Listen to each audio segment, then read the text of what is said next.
Quiero compartir con ustedes unas palabras del Señor, ya que tenía días que no compartía con ustedes así.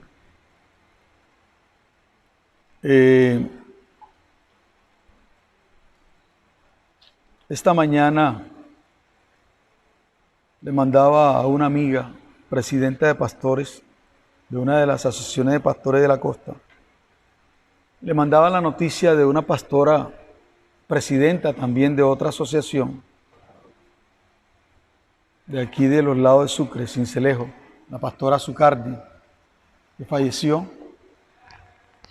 Y cuando abrí el WhatsApp de ella, encontré que yo le había compartido a ella una palabra hace un tiempo sobre una palabra que compartí con ustedes el primero de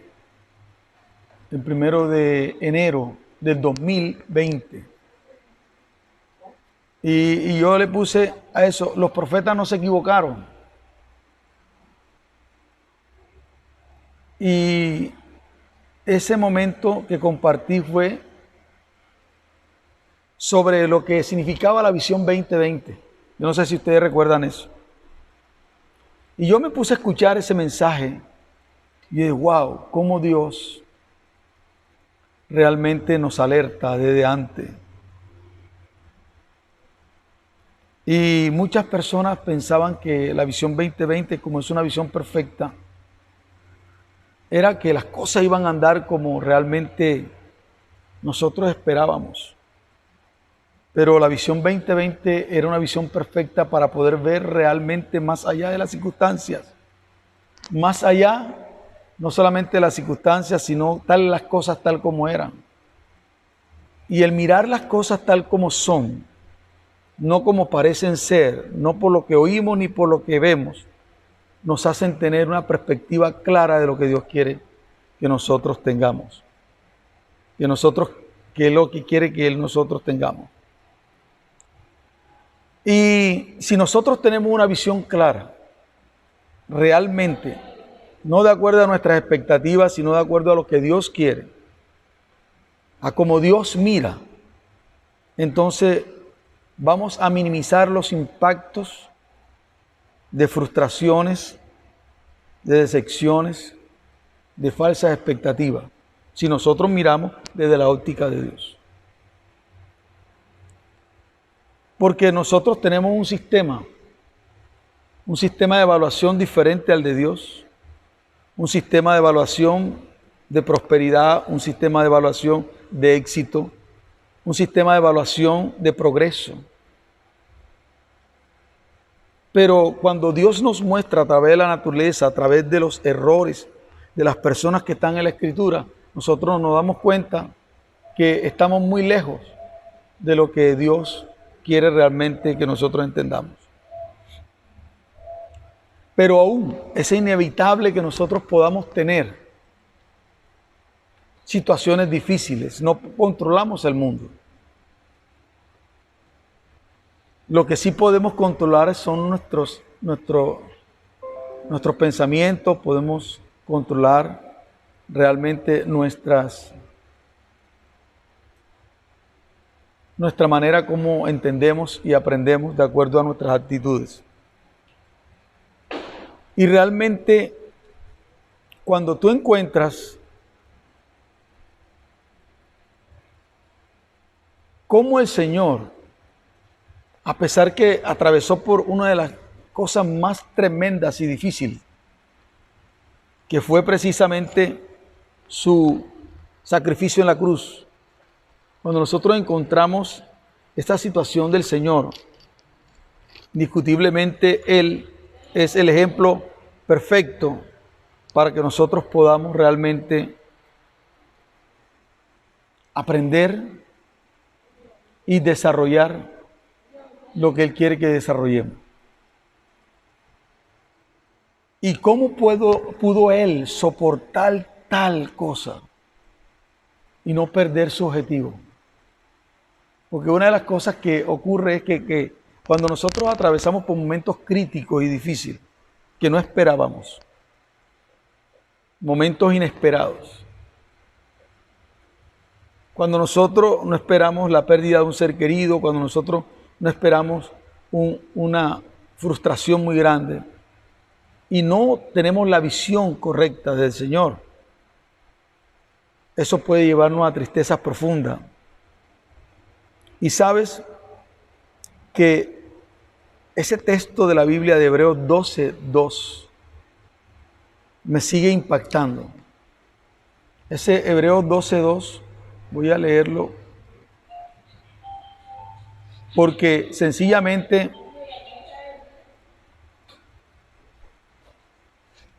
cuando tenemos Hebreos 12:2, voy a que lo agarremos. Hebreos 12:2 dice, mire, pongamos atención, dice,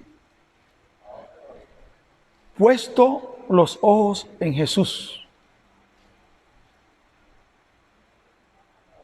el autor y consumador de la fe, el cual, por el gozo puesto delante de él, sufrió la cruz.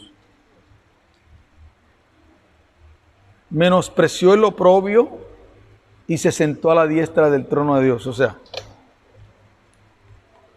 dice que sufrió la cruz. Hay otro texto de la Biblia que dice, sufrió tal contradicción de pecadores. Voy a leer el capítulo completo.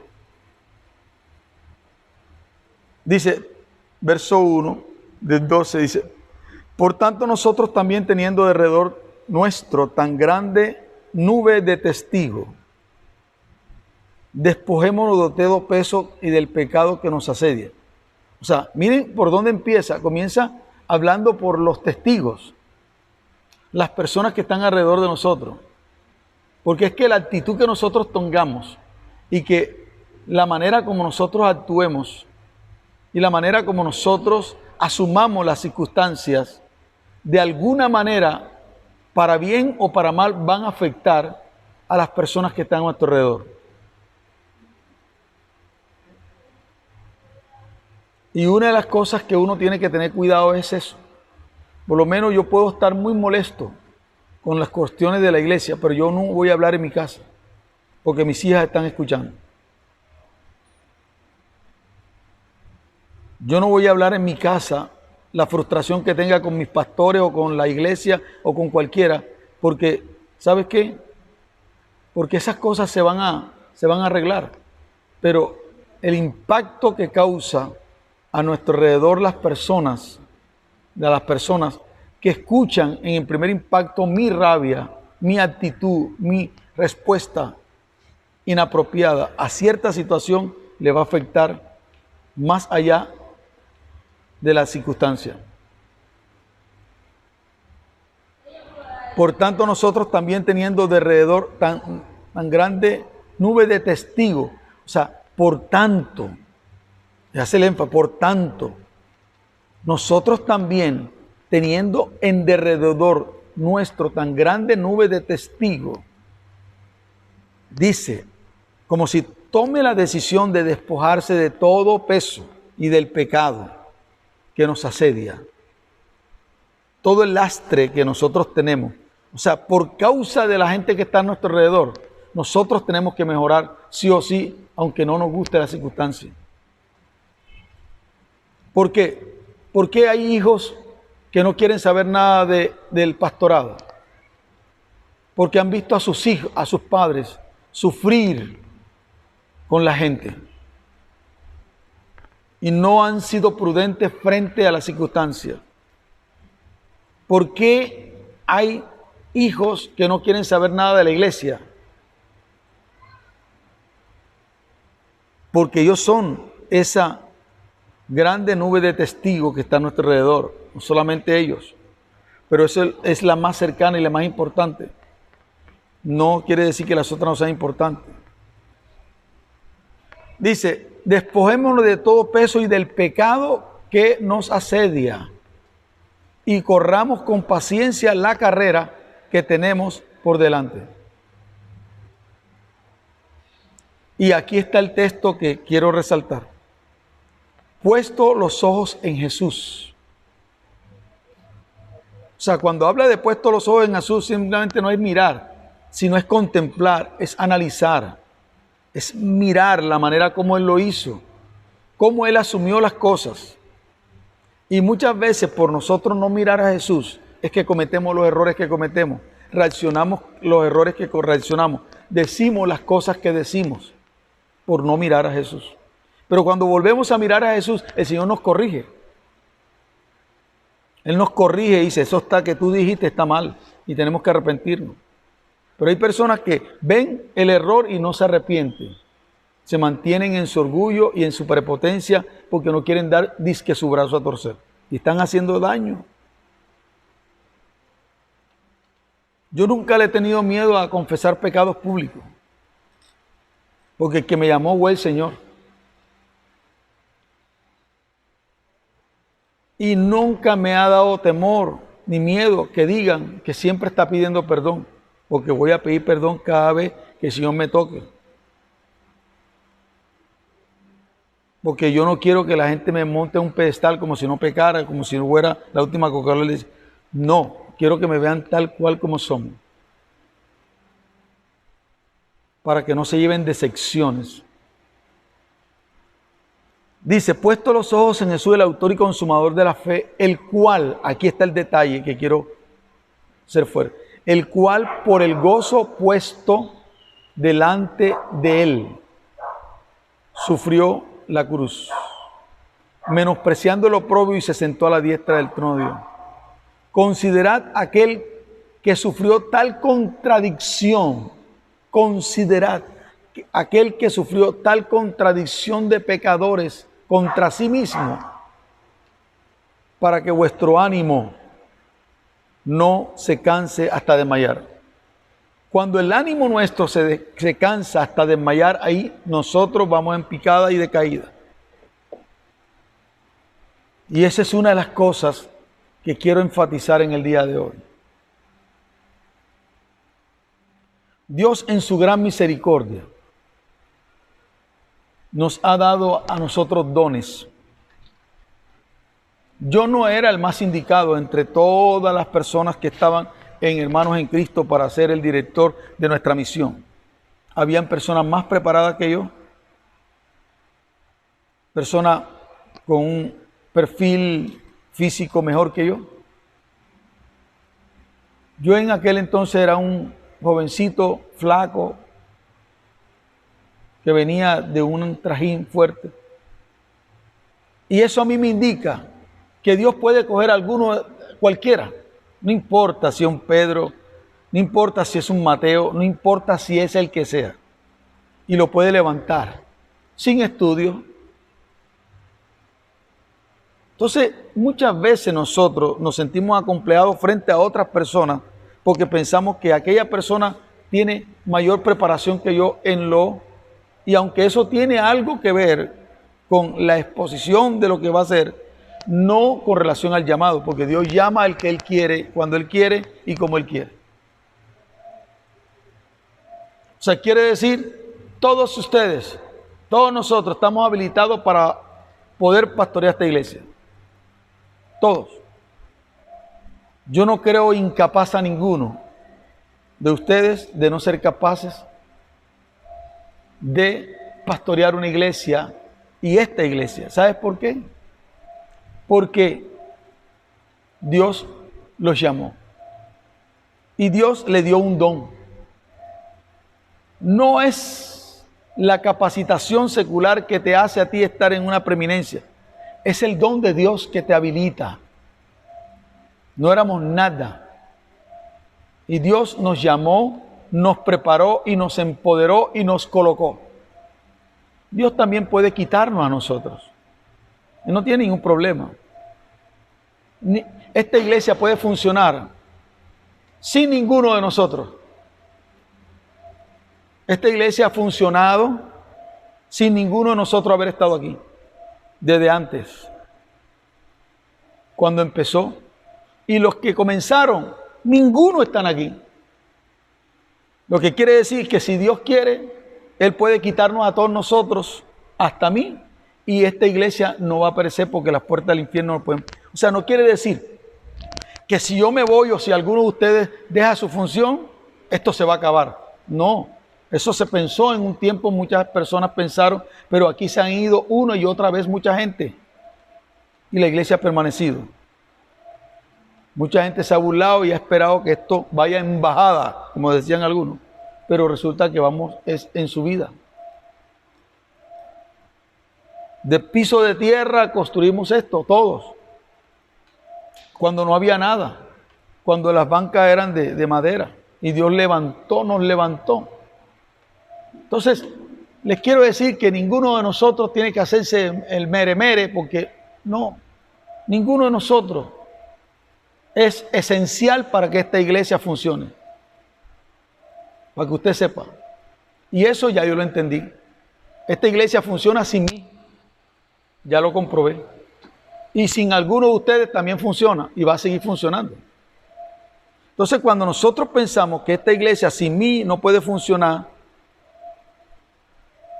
y nosotros asumimos una posición paternalista, entonces le hacemos daño a la iglesia, como yo le he hecho daño en algunas ocasiones a esta iglesia, por ser paternalista, pensando que sin mí, separado de mí, nada podéis hacer. Pensaba que era la cuarta persona de la Trinidad, de la deidad, perdón.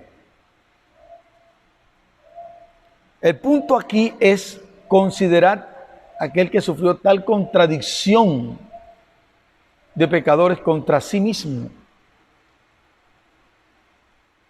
para que vuestro ánimo no se canse hasta desmayar. Yo quiero que ustedes pongan presente ese textico, ese pedazo de texto y para que vuestro ánimo no se canse hasta desmayar.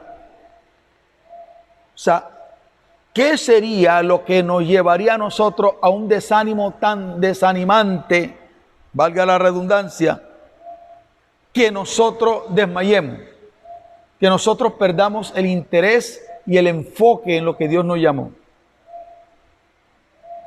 Miren eso. Yo siempre he recalcado una y otra vez algo que es un rema para mí, que la base de la autoridad es la responsabilidad, ¿cierto? Me han escuchado un sinnúmero de cosas. El don, ¿ve? El don te da habilidad. Cuando Dios te llama, te da un don. Y ese don te habilita a ti, pero no te da autoridad. La autoridad sobre tu vida la da cuando tú eres responsable con el don que Dios te da. Si tú eres irresponsable con el don que Dios te da y no lo pones a funcionar para el servicio de lo que Dios te llamó a hacer, entonces tú comienzas a perder autoridad. Cuando comienza a perder una persona la autoridad, es el más desastroso cuadro para un líder. Porque la autoridad la da la responsabilidad, y cuando la persona que es líder deja de ser responsable, comienza a perder su autoridad. Y la iglesia y la gente comienza a perder el respeto. Lamentablemente, en lo que da respeto no es la revelación que la gente tiene, aunque debiera ser eso. Lamentablemente la gente, la gran mayoría, sigue por vista y por oído. Y en vez de ser por revelación, hoy en día, aparte de la revelación, debe ser la responsabilidad. Dios nos da dones, Efesios 4:11, para habilitarnos para la tarea. Si no asumimos con nuestras habilidades, nuestra responsabilidad, entonces ahí comenzamos a decaer en nuestra autoridad. Por eso dice, el que sabe hacer lo bueno, o sea, lo que nos habilitó el Señor, y no lo hace, le es pecado. Perdemos autoridad. Y cuando perdemos nuestra autoridad, el pueblo no nos presta atención y caemos en decepciones, frustraciones, caemos en decepciones y frustraciones. La responsabilidad de cada uno de los demás. La responsabilidad de cada uno según el don que Dios nos dio. Entonces, como lo que estoy tratando de compartir es que tengamos una visión correcta de las cosas según una visión 2020, poniendo los ojos en Jesús. Entonces, para nosotros derribar cosas en nuestra vida, tenemos que decidirnos a saber la verdad acerca de nosotros mismos. Es una de las cosas más duras. Por eso, al no encontrar respuesta en el día a día, tuve que parar y aislarme. Y aunque había muchas cosas, entre comillas, importantes, me di cuenta que el mundo puede seguir viviendo sin mí, mi familia puede seguir viviendo sin mí, la iglesia puede seguir viviendo sin mí, todos los que me llaman todos los días para arreglar problemas pueden seguir viviendo sin mí. Y paré para concentrarme en mí y mirar qué era lo que estaba pasando en el interior mío. ¿Por qué el enojo? ¿Por qué la frustración? ¿Por qué la rabia? ¿Por qué la agresividad? Paré. Y en ese proceso he aprendido varias cosas. Y una de ellas es este texto que está en 2 Corintios 10:5, que yo quiero que ustedes lo busquen o que lo escuchen. 2 Corintios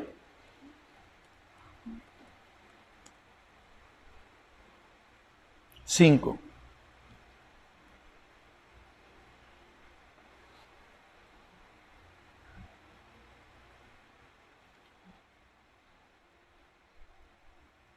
Hay un texto aquí que dice que llevemos cautivo todo.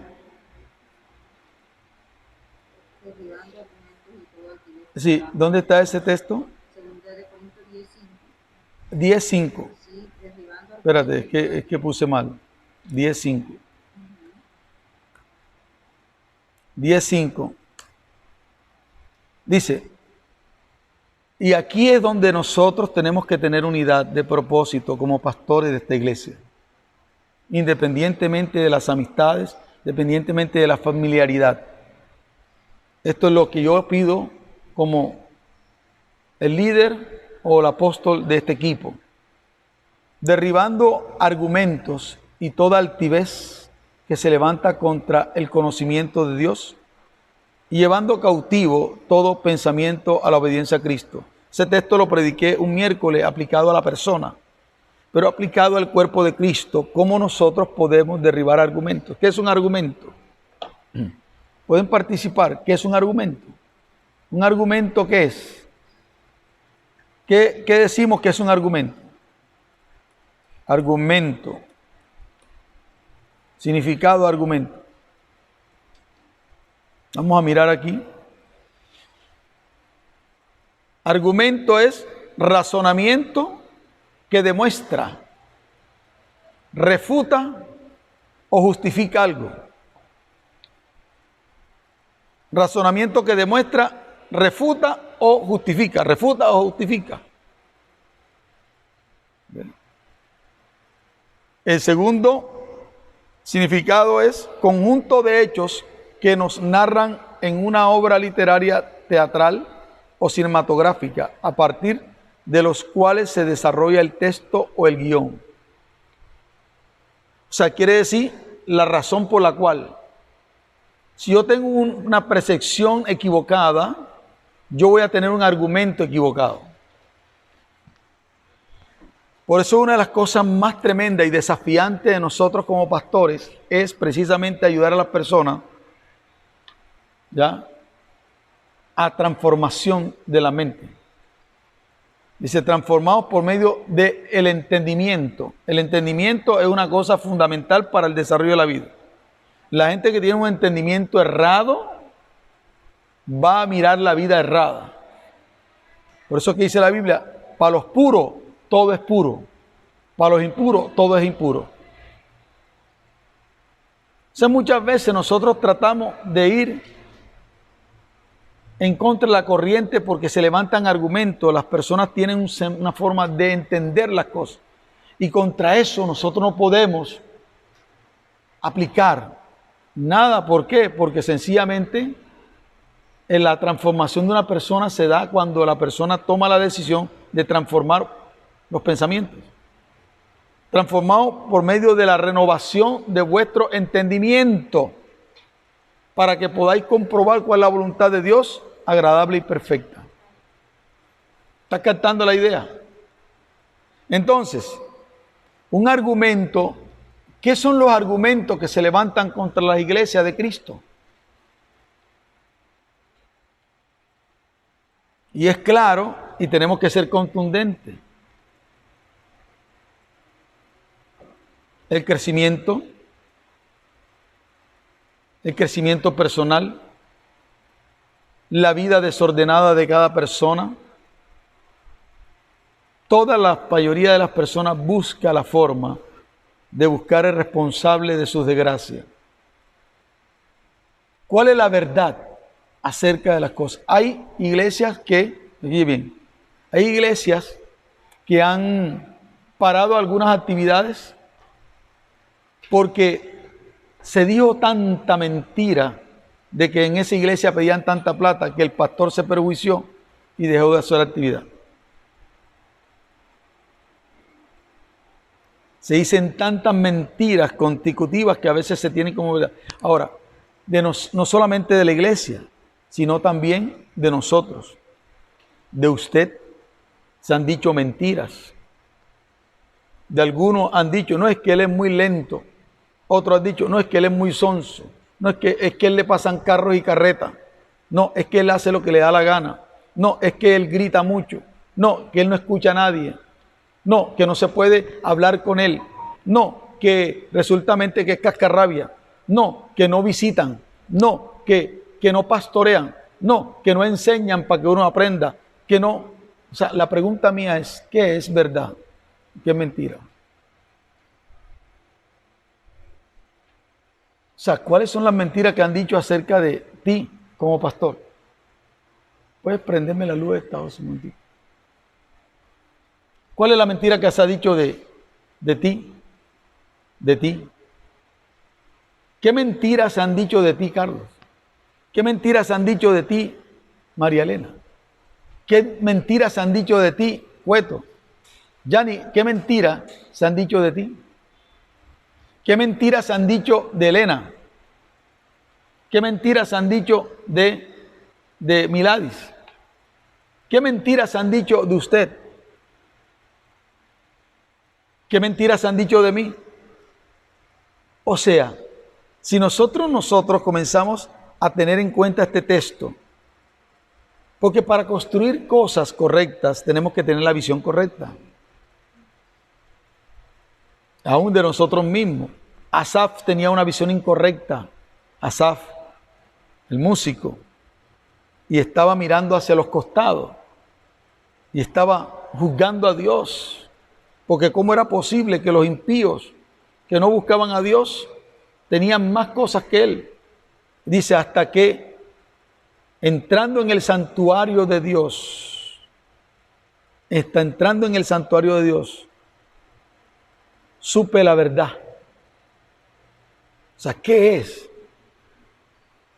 ¿Qué mentira tú has escuchado acerca de mí que tú te la has creído? ¿O qué mentira han escuchado acerca de ti? Yo he escuchado algunas mentiras acerca de ustedes que personas han intentado decirme y yo no las he aceptado. Primero por el principio, porque la Escritura dice que contra un anciano no aceptes acusaciones, sino en boca de 2 o 3 testigos.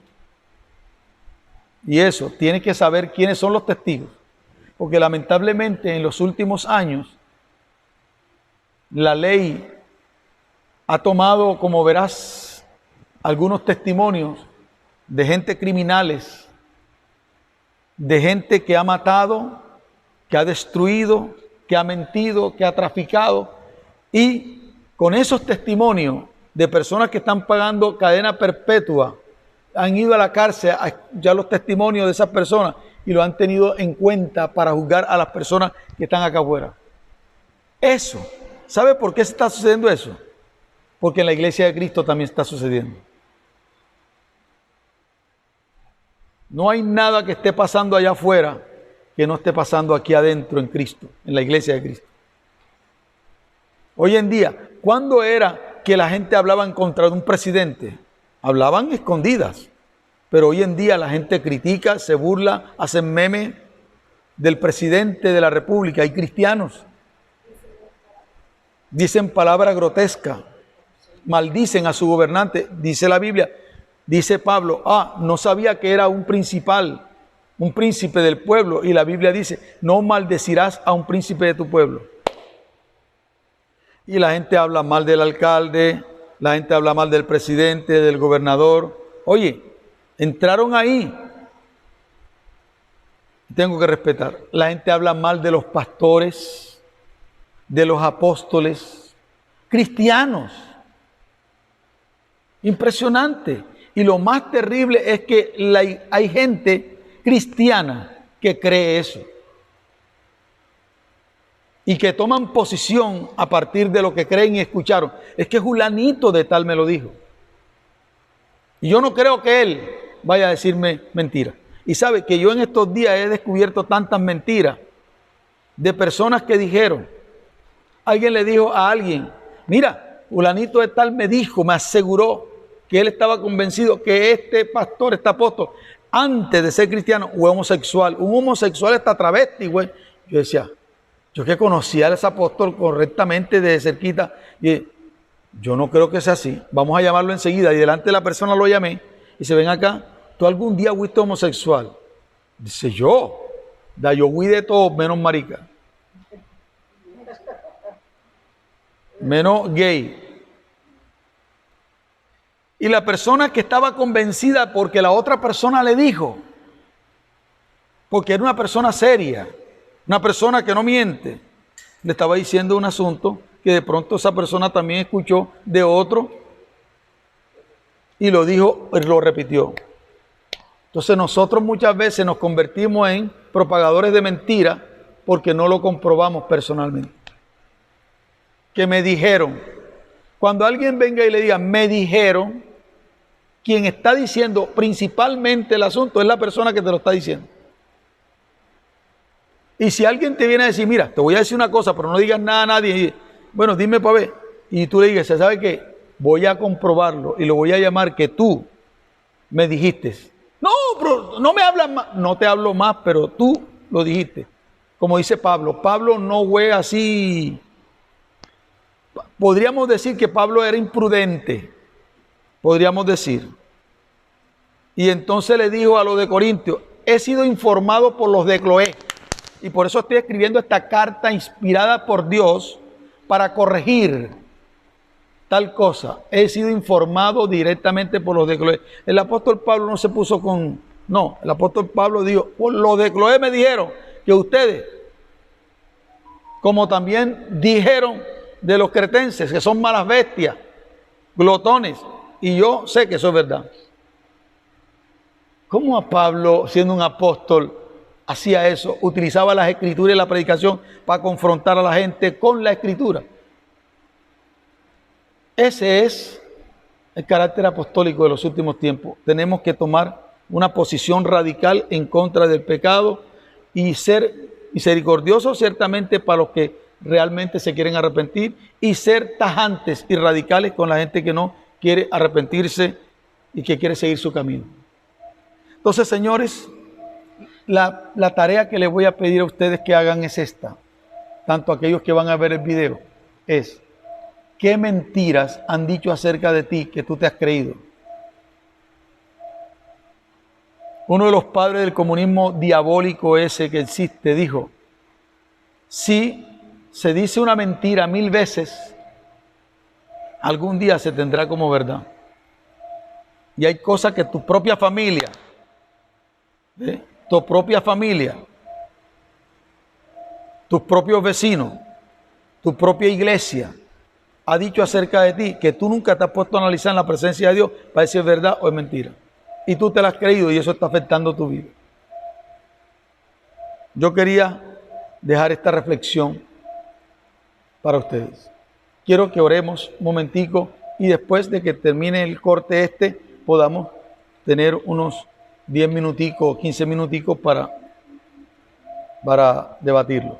Padre, te damos gracias porque tú nos estás llamando, nos estás desafiando a niveles de madurez que nunca habíamos tenido.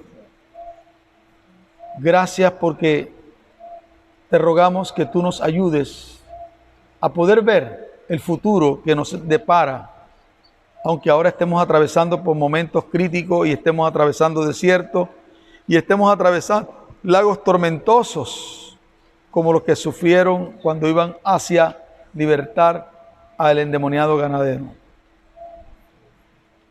Señor, que las olas bramaban y ellos pensaban que se iban a hundir, pero no se hundieron. Ninguna barca donde tú vas se hundirá, Señor. Ni nuestra vida, por muy tormentosa que esté, si tú estás en la barca, no vamos a desmayar. Tú tomarás el curso de nuestras dificultades, de nuestras situaciones difíciles. Señor, abre nuestro entendimiento para comprender la magnitud de tu verdad, para tu gloria y tu honra, Señor. Un día nos gozaremos y veremos que todo lo que tú nos has prometido y todo lo que hemos visto en visión se cumplirán. Señor, muchas gracias. Amén. Amén.